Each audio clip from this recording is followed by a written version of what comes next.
Video. Former Prime Minister of Canada, Stephen Harper, reacts to dispute between Trump and Trudeau at the G7 summit and discusses the North Korea summit on Sunday Morning Futures. Former Canadian Prime Minister Stephen Harper said Sunday he is unsure why the Trump administration is heavily focused on trade relations with Canada, being that the northern neighbor is one of the strongest allies of the U.S. Not only is the trade deficit with Canada small, the United States runs a current account surplus with Canada. Harper, who served as head of state from 2006 to 2015, told Sunday Morning Futures, Canada is the biggest single purchaser of U.S.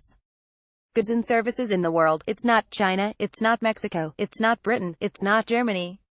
It's Canada. So it just seems to me this is the wrong target. The U.S.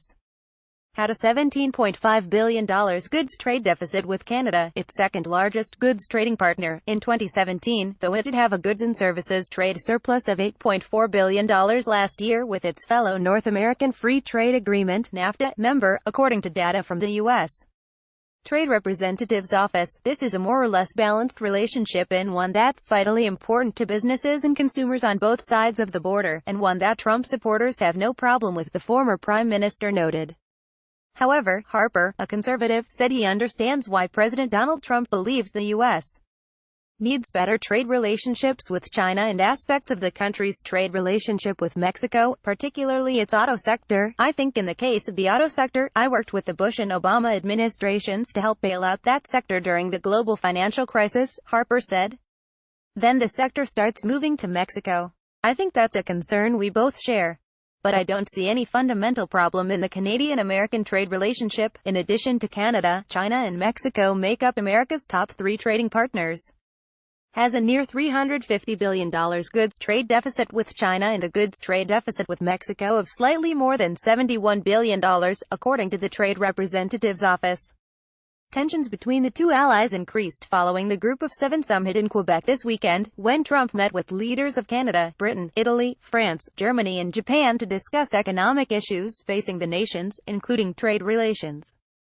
Before departing the conference, Trump warned countries not to retaliate against U.S. tariffs on imported steel and aluminum. Canadian Prime Minister Justin Trudeau shot back at Trump's comments at a press conference Saturday by saying Canadians did not take lightly that the American tariffs were introduced on a basis of national security, and that they would not be pushed around. In response to U.S.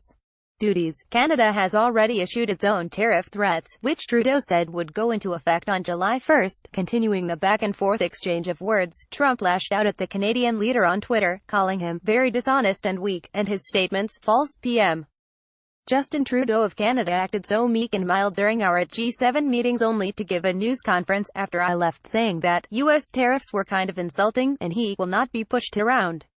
Very dishonest. Our tariffs are in response to his of 270% on dairy. Trump tweeted. Peter Navarro, a White House trade advisor, also slammed the Canadian Prime Minister, telling Fox News Sunday, there is a special place in hell for leaders like Trudeau. There's a special place in hell for any foreign leader that engages in bad faith diplomacy with President Donald J.